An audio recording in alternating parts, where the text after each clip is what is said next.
Hello friends, स्वागत है आपका अपने यूट्यूब चैनल ग्रोइंग स्टडी में। आज अपन समझेंगे जून मंथ का थर्ड वीक का करंट अफेयर। इससे पिछले दो वीडियो में अपन ने जून फर्स्ट वीक और जून सेकंड वीक समझ चुके हैं। ठीक है, तो इसमें अपन समझते हैं जून थर्ड वीक का करंट अफेयर्स। तो पहली न्यूज़ देखो, मध्य प्रदेश का निवाड़ी जिला। ठीक है, मध्य प्रदेश का निवाड़ी जिला क्या राज्य का दूसरा हर घर जिला बन गया है। ठीक, तो ये इम्पोर्टेंट क्यों है? क्योंकि ये मध्य प्रदेश के लिए इम्पोर्टेंट है। ये क्या है? मध्य प्रदेश का दूसरा जिला है जो हर घर जल जिला बन गया। पहला जिला कौन सा था? ये प्रदेश का बुरहानपुर जिला जो था वो पहला जिला था, जो देश का पहला था जो हर घर जल जिला होने का गौरव प्राप्त कर चुका है। तो ये इम्पोर्टेंट बन जाता है खासकर एमपीपीएससी और एमपी के जितने भी एग्जाम है उन लोगों के लिए। ठीक है, तो क्या है कि मध्य प्रदेश का पहला जिला कौन सा था? बुरहानपुर। ये मध्य प्रदेश का ना होकर देश का भी था। ठीक है, जिसे हर घर जल पहुंचाने के लिए जिला होने का गौरव प्राप्त हो चुका था। अब दूसरा कौन सा है? निवाड़ी। ठीक है, तो ये दूसरा है मध्य प्रदेश का। ठीक, तो ये याद रखना, लेकिन पहला इंपोर्टेंट है बुरहानपुर। ठीक, और अब क्या हो गया है? दूसरा निवाड़ी हो चुका है मध्य प्रदेश। तो एमपीपीएससी और एमपी के एग्जामों के लिए इंपॉर्टेंट है। तो निवाड़ी करंट में भी है, इससे क्वेश्चन बन सकता है क्योंकि 1 अक्टूबर 2018 को उसका क्या हुआ था? जिला अलग जिला बना था, किससे अलग होके? टीकमगढ़ से, इसलिए और इम्पोर्टेंट हो जाता है। ठीक, तो ये सब चीज़ें, और इसमें थोड़ा फैक्ट लिखा है, ये इतना इम्पोर्टेंट नहीं है।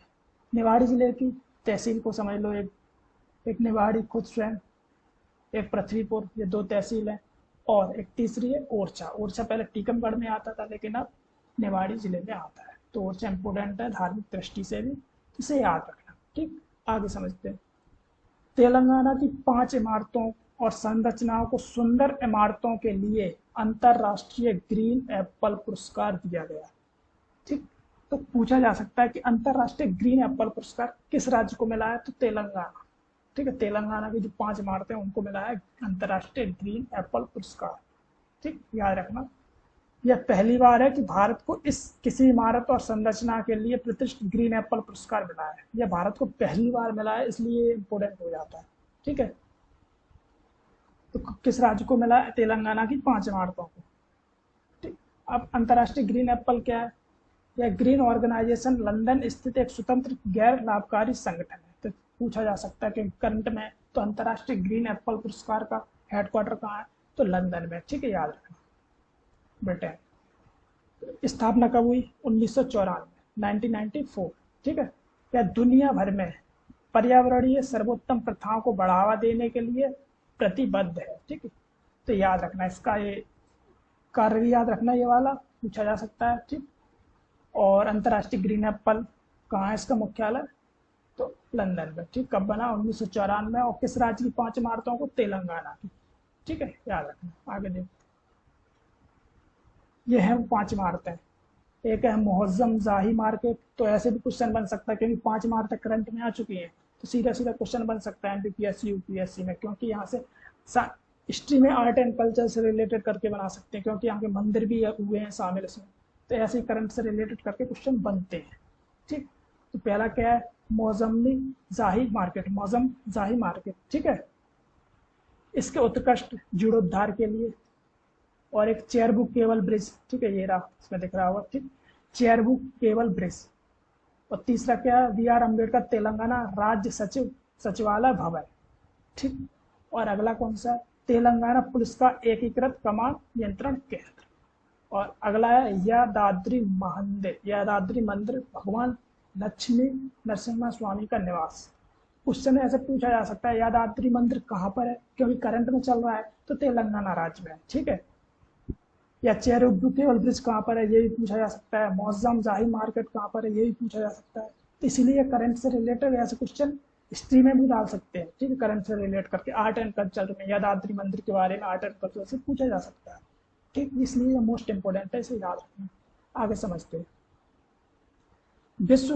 वर्ल्ड बैंक ने दक्षिण एशिया में, ठीक, अपनी पहली सड़क, पहली लग गया तो इम्पोर्टेंट हो जाता है, तो दक्षिण एशिया में अपनी पहली सड़क सुरक्षा परियोजना शुरू की है। तो क्वेश्चन बन सकता है इंटरनेशनल करंट से कि विश्व बैंक ने अपनी पहली सड़क सुरक्षा योजना कहाँ शुरू की है? दक्षिण एशिया में। दक्षिण एशिया में किस देश में? तो बांग्लादेश। ठीक है, ये याद रखना। ढाका, बांग्लादेश की राजधानी क्या था? $318 मिलियन $318 के वित्त पोषण समझौते पर हस्ताक्षर के साथ परियोजना शुरू की गई, याद रखना। ठीक, आगे देखो, महिला 20 शिखर सम्मेलन, ठीक है, W20 बोलते हैं इसे, चेन्नई के पास, ठीक, महाबलीपुरम में शुरू हुआ है। तो क्वेश्चन पूछा जाता है महिला 20 शिखर सम्मेलन कहाँ पर हुआ? चेन्नई में। चेन्नई में कहाँ पर? महाबलीपुरम में। ठीक है, W20 का ये G20 का जो चल रहा है, अध्यक्षता चल रही है इंडिया की, ठीक, तो उससे ही रिलेटेड है, क्योंकि इसकी अलग अलग बैठकें होती है, पर्यटन की अलग है, ठीक है, अलग अलग होती है। ऐसे ही एक महिला 20 के अंदर एक है, तो उसकी अध्यक्षता कहाँ पर हो रही है? चेन्नई में, महाबलीपुरम में। इसे याद रखना। ठीक है, इसका उद्देश्य है लैंगिक समानता पर ध्यान केंद्रित करना। ठीक, W20 का प्राथमिक उद्देश्य महिला सशक्तिकरण, महिलाओं के अधिकारों की वकालत करना, समाज में महिलाओं की आवाज उठाना। तो याद रखना इम्पोर्टेंट फैक्ट। आगे देखो, बिम्स्टेक सदस्य अगले शिखर सम्मेलन में बैंकॉक विजन 2030, ठीक है, 2030 को अपनाएंगे। तो क्वेश्चन बनेगा कि बैंकॉक विजन 2030 किससे रिलेटेड है? बिम्स्टेक से, क्योंकि ऑप्शन में आ जाएगा। सार्क भी आ सकता है, ठीक है, एशियान भी आ सकता है, ये क्षेत्रीय जो होते हैं, ठीक, उनसे क्वेश्चन करंट से रिलेटेड होकर बनते हैं। तो बैंकॉक विजन पूछा जा सकता है किससे रिलेटेड? तो बिम्स्टेक से। ठीक, इसका गठन कब हुआ था? 6 जून 1997। डेट याद नहीं जाए कोई दिक्कत नहीं है, लेकिन इसकी ईयर याद रखना, 1997। इसका मुख्यालय कहाँ है बिम्स्टेक का? बांग्लादेश, ढाका में। ठीक, याद रखना। यह दक्षिण एशियाई और दक्षिण पूर्वी एशियाई देशों का एक अंतर्राष्ट्रीय संगठन है। दक्षिण एशिया, दक्षिण पूर्वी एशिया का है एक अंतर्राष्ट्रीय संगठन है। जैसे एशियन संगठन है अंतर्राष्ट्रीय, ठीक है, क्षेत्रीय संगठन है, जैसे सार्क संगठन है। ठीक, तो याद रखना। इसमें कौन कौन सदस्य हैं? भारत है, बांग्लादेश है, भूटान, म्यांमार, नेपाल, श्रीलंका, थाईलैंड, ठीक, ये इसके सदस्य हैं। और थाईलैंड क्या है? 2022-23 की अध्यक्षता कर रहा है। क्वेश्चन बन सकता है बिम्स्टेक की अध्यक्षता किसने की 22-23 में? तो थाईलैंड, याद रखना। ठीक, और विजन बैंकॉक विजन 2030 किससे रिलेटेड? तो बिम्स्टेक से रिलेटेड, याद रखना। ठीक, आगे देखो, ये है बिम्स्टेक के देश। इसमें इंडिया, नेपाल, भूटान, बांग्लादेश, ठीक, म्यांमार, थाईलैंड और श्रीलंका। तो याद रखना। ठीक, देश भी पूछे जा सकते हैं। और कहाँ पर इसका मुख्यालय? तो बांग्लादेश। आगे समझो, मध्य प्रदेश में राष्ट्रीय योग ओलंपियाड का आयोजन किया गया। तो सीधा क्वेश्चन बनेगा, मध्य प्रदेश में राष्ट्रीय योग ओलंपियाड कहाँ पर मनाया गया? तो जबलपुर में मनाया गया। ठीक है, तो क्वेश्चन बनेगा राष्ट्रीय योग ओलंपियाड का आयोजन किस राज्य में हुआ? भारत के, तो मध्य प्रदेश। और मध्य प्रदेश में कहाँ पर? जबलपुर में। ठीक है, फिर ये इंपॉर्टेंट हो जाता है एमपीएससी के लिए। तो 21 जून को जबलपुर में 9वें अंतर्राष्ट्रीय योग दिवस के मुख्य कार्यक्रम से पहले राष्ट्रीय योग ओलंपियाड का आयोजन किया जा रहा था। ठीक है, हुआ है इसका। यह पहली बार राष्ट्रीय राजधानी दिल्ली से बाहर आयोजित किया जा रहा है, इसलिए इंपॉर्टेंट हो जाता है, क्योंकि हर बार दिल्ली में होता है, इस बार दिल्ली से पहले कहाँ पर? जबलपुर में, याद रखना। ठीक, योग के बारे में थोड़ा आगे अपन समझेंगे इसी वीडियो में। देखो, अगला क्या है? 2021 का गांधी शांति पुरस्कार किसे मिला है? गीता प्रेस गोरखपुर को दिया गया। गीता प्रेस गोरखपुर को हर कोई जानता है। ठीक है, इसके द्वारा प्रकाशित की गई कोई ना कोई पुस्तक प्रत्येक व्यक्ति के घर में मौजूद होगी जरूर। ठीक है, गीता प्रेस गोरखपुर। ठीक, तो इसे क्या मिला है? गांधी शांति पुरस्कार 2021 का अवार्ड मिला है, याद रखना। गीता प्रेस की स्थापना कब हुई? 1923 में। इसने 14 भाषाओं में 41 करोड़ से अधिक पुस्तकें प्रकाशित की। समझ रहे हैं?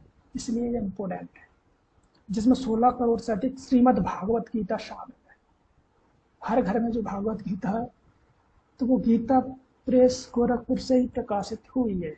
ठीक है, इसीलिए इससे सभी लोग परिचित होंगे अच्छी तरह से, याद रखना। गांधी पुरस्कार क्या है? एक वार्षिक पुरस्कार है, इसे सरकार ने 1995 में शुरू किया। तो गांधी पुरस्कार को याद रखना, कब शुरू किया गया? 1995। उस टाइम क्या था? महात्मा गांधी जी की 125वीं जयंती थी। ठीक है, अब देखो, इस पुरस्कार में पूछा जाता है कितने रुपए दिए जाते? तो 1 करोड़ रुपए दिए जाते हैं। ठीक है, और ये सब चीजें पुरस्कार राष्ट्रीय नस्ल, भाषा, जाति, किसी बिना भेदभाव के दिया जाता है, किसी को भी दिया जा सकता है, याद। तो याद रखना क्या किसे मिला है 2021 का गांधी पुरस्कार? गीता प्रेस गोरखपुर। ठीक है, इसकी डिटेल समझ लेना, इसमें बता दी मैं। आगे देखो, मिस्र ने मलेशिया को हराकर विश्व स्क्वैश चैंपियनशिप जीती। मैंने पिछले वीडियो में स्क्वैश के बारे में बताया था, ठीक है, लेकिन यहाँ पर कौन जीत चुका है उसके बारे में, तो मिस्र ने। तो याद रखना किसको हराया, मलेशिया को हराकर विश्व स्क्वैश चैंपियनशिप जीती। ठीक, क्योंकि यह चेन्नई में हुई है इसलिए इम्पोर्टेंट है, इंडिया में हुई है इसलिए इम्पोर्टेंट है। तो मिस्र ने चेन्नई में फाइनल में मलेशिया को 2-1 से हरा दिया। ये याद नहीं रखना कितने से हराया, किसने किसको हराया, ये याद रखना, मिस्र ने मलेशिया को हराया। ठीक है, विश्व स्क्वैश चैंपियन, ठीक है, याद रखना। मलेशिया ने रजत पदक जीता। भारत का स्थान कौन सा था पूछा जा सकता है, तो तीसरा था। जापान ने संयुक्त रूप से साझा किया। भारत और जापान तीसरे स्थान पर रहे हैं दोनों। ठीक, याद रखना। तमिलनाडु के मुख्यमंत्री एम.के. स्टालिन। चुप छोड़ो, इसमें क्या बन जाता है स्पोर्ट्स से कि स्पोर्ट्स की जो टर्मिनोलॉजी है पूछी जाती है। ठीक है, तो याद रखना कैसे कोई काउंटर ड्रॉप किससे रिलेटेड है, स्क्वैश से। याद रखना डबल हिट स्क्वैश से। हॉट बॉल याद रखना इंपॉर्टेंट है, तो ये भी स्क्वैश है। और निक, ये 3-4 जो इतने इंपॉर्टेंट टर्मिनोलॉजी है इससे खेल से रिलेटेड, उसको याद रखना, यहाँ से क्वेश्चन बनते हैं। ठीक है, एमपीपीएससी तो पूछ ही लेता है स्पोर्ट्स में ऐसे। ठीक है, याद रखना। स्क्वैश एक क्या है, रैकेट खेल है जिसमें 2 खिलाड़ी या डबल्स से या 4 खिलाड़ी, एक छोटी स्कोर समझ लिए, तो यहाँ से क्वेश्चन बन जाता है। ठीक है, ये है स्क्वैश। आगे समझो। चौथा राष्ट्रीय जल पुरस्कार 17 जून को नई दिल्ली में उपराष्ट्रपति जगदीप धनखड़, ठीक है, के द्वारा प्रदान किया गया। तो इसमें इंपॉर्टेंट क्या है, इसमें इंपॉर्टेंट ये है मध्य प्रदेश वासियों में एमपीपीएससी के लिए क्या है, सर्वश्रेष्ठ राज्य श्रेणी में प्रथम पुरस्कार किसे मिला है, मध्य प्रदेश को, इसलिए इंपॉर्टेंट है। दूसरा पुरस्कार उड़ीसा को। ठीक, और तीसरा संयुक्त रूप से बिहार और आंध्र प्रदेश को। किसके लिए, जल पुरस्कार। तो पूछा जा सकता है, तो जल पुरस्कार 2023 किसे मिला है, तो मध्य प्रदेश को मिला है फर्स्ट स्थान। इसका प्रथम पुरस्कार से मिला, याद रखना। ठीक है, और कुछ इसमें ज्यादा डिटेल नहीं समझना। आगे देखो, भारत ने 2023 Intercontinental Cup football tournament जीत लिया है, याद रखना इंपॉर्टेंट है। ठीक है, 18 जून को भारतीय पुरुष सीनियर फुटबॉल ने भुवनेश्वर में, कहाँ पर हुई है ये, भुवनेश्वर में कलिंगा स्टेडियम। ठीक है, किसको हराया है ये भी पूछा जा सकता है, लेबनान देश को हराया है। ठीक है, इंटर कॉन्टिनेंटल कप कहाँ पर हुआ है, उड़ीसा भुवनेश्वर, याद रखना। कौन जीता, भारत। किसको हराया, लेबनान को। यह इंटर कॉन्टिनेंटल कप का तीसरा संस्करण था जो 2009 से 18 जून 2023 तक आयोजित किया गया। पहले से 2018 में नेहरू कप के रूप में जाना जाता था, 2018 तक, याद रखना।